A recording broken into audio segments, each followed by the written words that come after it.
In this video, I wanted to show how I tackled tracking what courses my advisees needed. I have advisees that are in 4 different programs, which would have required potentially up to 4 different spreadsheets. I wanted something that would bring all of my advisees together into a single spreadsheet. So here in the second tab, you can see I've put in place all of the majors that I currently advise, from agriculture, marine, LA, and health career opportunities program. And I've listed the courses. The box in gray are the gen ed requirements, and then the green parts are their major requirements. And as best as I've been able to do so, they are in the order that they are seen in the degree completion screen. I then copy and paste these blocks, these like this hiccup block, over to my advisee spreadsheet, student by student. There's some setup work to be done. So this is Akosia. She's a hiccup major. Here's Kwabena. He's a LA major. And what I can now do, because I have them arranged vertically, this second column, I'm putting in the grade points. It's just easier to type numbers, and IP means in progress.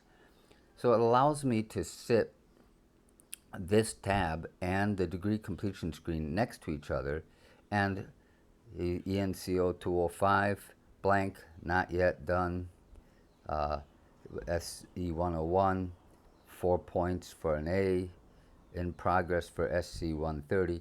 And so it makes entering this data easier, because all I'm doing is running down a column, typing in the grade points for the grades, in case I later want to calculate some kind of average, which I currently don't do, and the IPs for IP. I don't have to enter the status.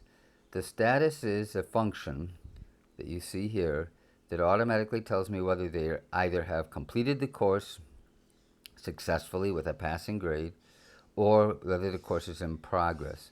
The one thing the function doesn't take into account is classes where you need a C or better to go to the next course. That I'd have to reset this function manually, essentially. But the status is being set automatically. All I'm entering in is B. These, of course, have just been filled down once I put in the first one. And these were copy and pasted blocks put in place. There's an LA, a hiccup major. With all of that done, these go down currently in this sort of sample spreadsheet. They run down to, too far, only down to about 106 right there. With that done, I can then use what's called a pivot table, which is set up on the third tab, and it tallies up the not completed and completed courses. So I've got 33 incompleted courses in this sample fictitious group, 72 completed courses, for a total of 105 courses listed. And this shows how many students, how many advisees. I have one advisee who needs EN 120, one who needs 120B. That might be the same student. So that's a complication. This could be the exact same student. And so they'll have to take this before this, so you can't say that that's a needed class if that's the same student there. But it does begin to give me an idea of what classes my advisees may need, and it tallies this automatically. All I've had to do was get in the name, paste in the major, and then sit here and fill in this column here with whatever the student has done. And that was my approach to tracking this.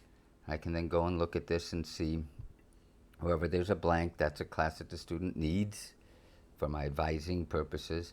And at the same time, I can quickly generate across all majors the status of courses needed and courses completed. So I just thought I'd show you this, and I'll pass a link along in the description below for this particular approach that I took to setting up an advisee spreadsheet. Thanks for watching.